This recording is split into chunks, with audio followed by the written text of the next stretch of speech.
Man United set to drop €100 million on Barça superstar. Is the transfer already in the bag? Pogba stages his football comeback, but where to? Chelsea closing in on Sporting star. Is the deal on the verge? And Guardiola unleashes a major overhaul. Who's getting the boot at Man City? All this and much more in today's edition. Hey folks, if you want to see me again tomorrow, we need to smash 300 likes today. Already done? Great, let's get into it. Manchester United, our beloved circus on wheels, now has their eye on Ronald Araújo. Yes, that Araújo, the one who at Barcelona is either brilliant or injured. And get this, the Red Devils are reportedly ready to splash out €100 million for him. I get it, inflation, gas prices, the whole economic mess, but maybe, just maybe, they should invest in a decent manager first. Huh? Quick reality check. 80% of you are watching this without subscribing. If everyone subscribed, the channel would grow even faster, and you wouldn't have to search for new videos manually. Let's fix that. The red button is right below. Go ahead and hit it. Alright, let's break this down. The rumors come straight from the Spanish outlet Fichajes. Apparently, Ruben Amorim sees Araújo as a true leader, someone who can patch up a defense that currently resembles a sieve. You know, the kind of sieve that wouldn't even hold peas. Barcelona's stance? Well, according to sources, they wouldn't mind a bit of extra cash. They're having financial difficulties, so an offer they can't refuse might actually do the trick, especially if that offer is €100 million. But, and there are a few big buts. First, Araújo himself. The last year and a half at Barça has been a roller coaster for him. 1 minute, he's the new Puyol. The next, he's a regular patient in the club's infirmary. One game he plays like a god, the next he's watching from the stands, munching on popcorn. And under Hansi Flick, completely lost. 3 starts in La Liga this season? That's just pathetic. Second, Manchester United. Guys, are you serious? You do realize you're most likely missing out on the Champions League next season, right? Araújo is ambitious, sure, but not so ambitious that he'd trade Barça for a team that looks more like a reality show than a football club. And third, the money. United aren't exactly rolling in cash right now, thanks to Premier League financial rules. Spending €100 million on one player, even one as good as Araújo, is that really the best move? I don't know. So, what's the verdict? On one hand, Araújo is a genuinely world-class defender who could transform any defense. On the other hand, United isn't exactly the place you go to win trophies these days, more like the place you go for weekly chaos and public drama. And as for Barcelona, well, they just want to sell him for as much as possible while there's still demand. Business, nothing personal. Now, over to you. Do you think this transfer will actually happen? Could Araújo be the savior of United's defense, or is he better off staying at Barça? Pep Guardiola looks like he's planning a massive fire sale. The British media are screaming that up to 8 players could leave City this summer. So, who's on the chopping block? Buckle up, because it's a big one. Kevin De Bruyne, Bernardo Silva, Ilkay Gundogan, Mateo Kovacic, John Stones, Ederson, and Jack Grealish. Seriously? Are you kidding me? Is Pep really this fed up with the squad after one not-so-great season? Although, to be fair, some of these names were expected. Let's break it down. Ederson? We already knew he was packing his bags last summer. Pep convinced him to stay once, but looks like that charm didn't work this time. Fantastic keeper, no doubt, but against Real Madrid? Let's just say, not his best moment. It felt like the ball was made of rubber, bouncing off a brick wall. De Bruyne? Oh, Kevin. The golden years are behind him. Still a genius, of course, but not quite the same anymore. And with his contract running down, guess who's rubbing their hands together? Yep, Saudi Arabia is already preparing a massive offer. And they say Florian Wirtz is lined up as his replacement. Interesting. And then we have Gundogan. Same story. Age, contract, all makes sense. It's like City has an unofficial age limit. Kovacic, Stones, and Bernardo Silva, pure business. Sell them high while they're still in demand. But Grealish? Oh boy, no comment really. It was a mistake from the start. Remember when everyone thought he'd finally click? Yeah, right, let's be real. £100 million down the drain. Jack, sorry mate, but you're almost 30. Time to cash in while there's still value left. And now for the biggest shocker. Phil Foden. Yes, Foden is on the list too. the golden boy of English football, the future of City. Apparently, even his patience has run out with Guardiola, and they're ready to sell him for 100 million euros. So what's Pep up to? Feels like Guardiola wants to rebuild Manchester City from scratch. The old guard is heading for retirement or Saudi Arabia, whoever gets luckier, and a new wave of young, hungry talents will take over. Names like Marmoush, Kusanov, the future is coming fast. Speaking of Guardiola, after that epic failure against Real Madrid, Pep is back on his usual City's cycle is over talk. For a moment, everyone panicked. Then, he quickly calmed everyone down on social media, saying he's staying and still has big plans. But honestly, who knows with Pep? He loves talking in riddles. So, what's next? This summer is about to be insane. City is becoming the transfer epicenter. Who's leaving? Who's arriving? Can Guardiola build another dynasty? And before you go, speaking of staying in the loop, did you know most of you watching this video aren't subscribed? Can you imagine how much breaking news and analysis you're missing out on? Don't be that guy. Subscribe now so you never miss the biggest stories. Now, let's talk.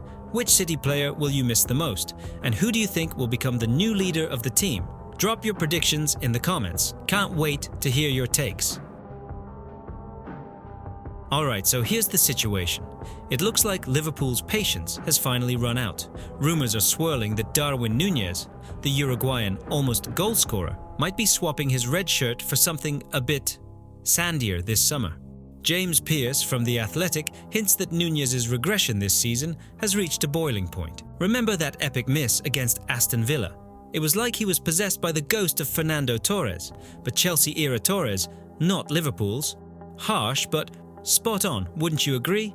And now reports claim that Al Nassr actually made an offer for him back in January. But Liverpool rejected it, saying it would be too difficult to find a replacement mid-season.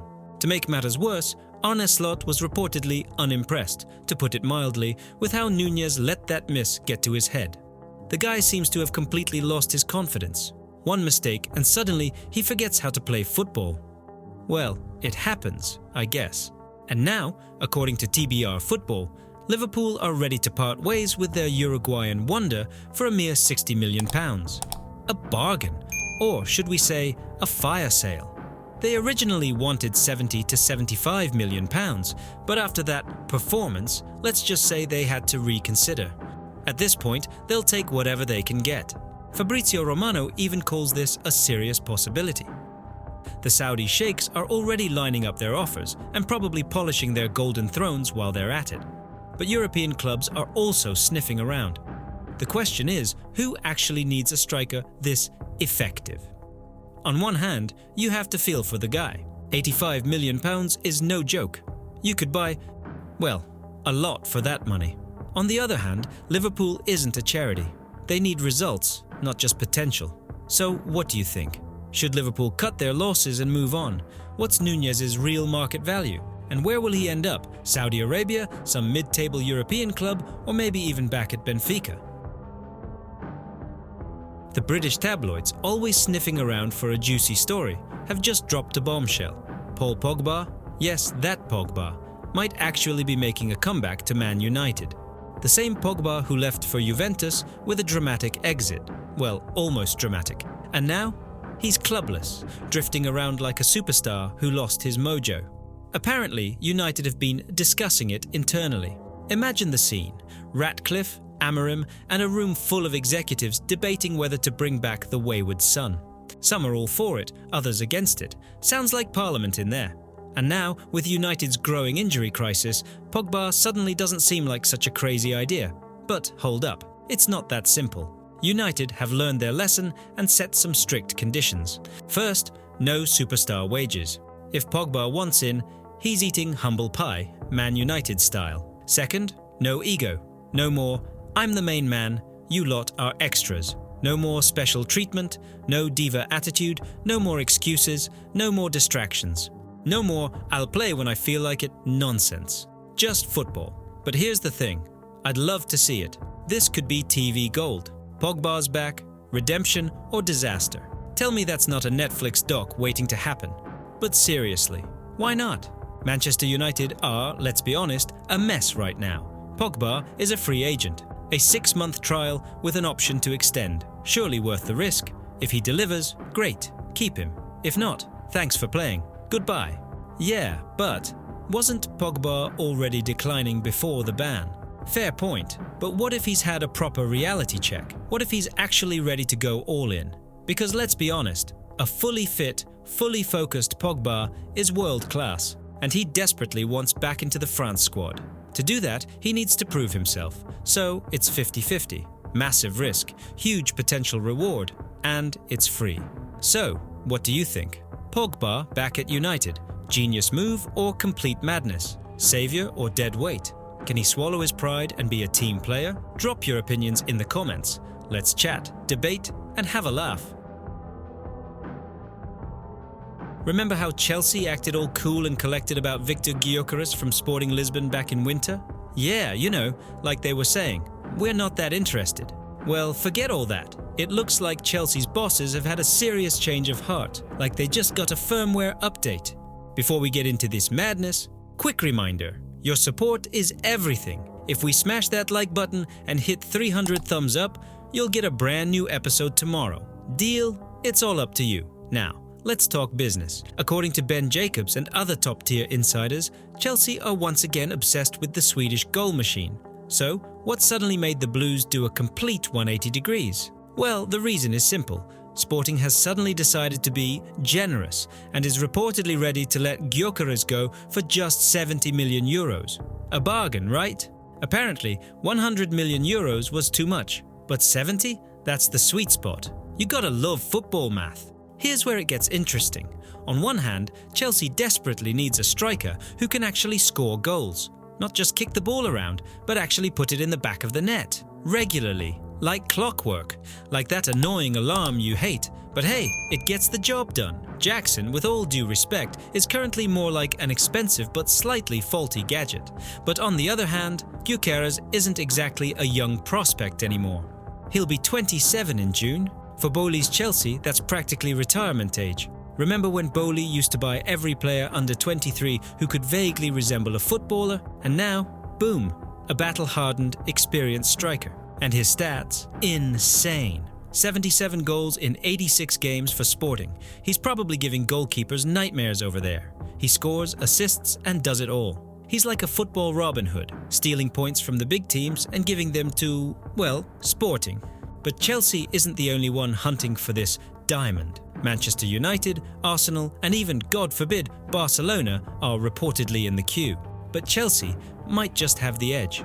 A crisis in attack plus a discounted price tag equals coincidence? I think not. The million-dollar question, is Chelsea waking up too late? While they're still negotiating and thinking things over, could Gyökeres already be banging in goals for another club? Imagine the hype if this transfer actually happens. Gyökeres to Chelsea. It's gonna be explosive. On the flip side, we'll be able to joke that Bowley finally bought himself a grandpa for the team. What does this transfer really mean for Chelsea? If this deal goes through, it could signal a serious shift in Chelsea's transfer policy. Buying Gyökeres isn't a bet on the future.